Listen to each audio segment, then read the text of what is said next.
ایک دور دراز گاؤں میں ایک غریب لکڑہارا رہتا تھا۔ اس کا نام احمد تھا۔ وہ نہایت محنتی اور ایماندار انسان تھا۔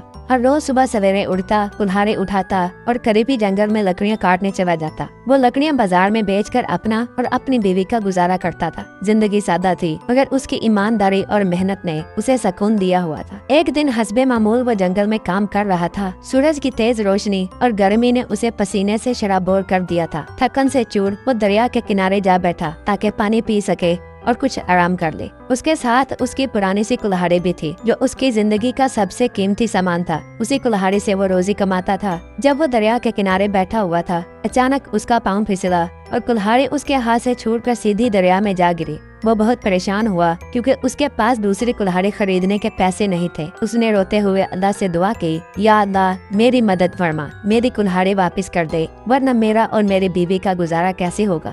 اسی لمحے دریا کے پانی سے ایک چمکتا ہوا نور نکلا۔ ایک فرشتہ نمودار ہوا۔ اس نے احمد سے پوچھا، اے لکڑہارے تم کیوں رو رہے ہو؟ احمد نے سچ سچ ساری بات فرشتے کو بتا دی۔ فرشتے نے کہا، غم نہ کرو، میں تمہاری مدد کروں گا۔ پھر وہ دریا میں غوطہ لگا کر نکلا اور سونے کی ایک خوبصورت کلہاڑی لے آیا۔ اس نے احمد سے پوچھا، کیا یہ تمہاری کلہاڑی ہے؟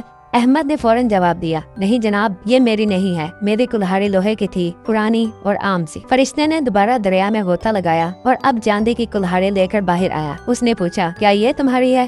احمد نے پھر انکار کیا، نہیں جناب، یہ بھی میری نہیں، میری تو عام سی لوہے کی کلہاڑی تھی۔ فرشتے نے تیسری بار دریا میں غوطہ لگایا اور اب ایک پرانی زنگ آلود کلہاڑی لے کر نکلا۔ احمد کی آنکھوں میں چمک آ گئی۔ اس نے خوشی سے کہا، ہاں یہ میری کلہاڑی ہے۔ فرشتہ مسکرایا اور بولا، اے ایماندار لکڑہارے، تم نے سچ بولا ہے، اس لیے میں تمہیں انعام دیتا ہوں، یہ سونے اور چاندی کی کلہاڑی بھی تمہاری ہو گئی۔ احمد کی خوشی کی انتہا نہ رہی۔ اس نے شکریہ ادا کیا اور تینوں کلہاڑیاں لے کر گھر لوٹ آیا۔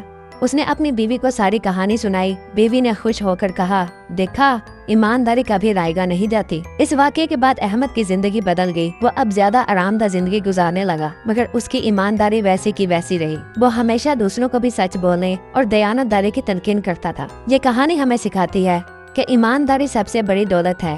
اگر انسان سچ بولے اور دیانت داری سے کام کرے تو اللہ اس کی ضرور مدد کرتا ہے۔ دنیا میں وقتی فائدہ حاصل کرنے کے لیے جھوٹ بولنا آسان ہوتا ہے مگر اس کا انجام اچھا نہیں ہوتا۔ ایماندار انسان ہمیشہ عزت پاتا ہے اور اللہ کی رحمت سے کبھی محروم نہیں ہوتا۔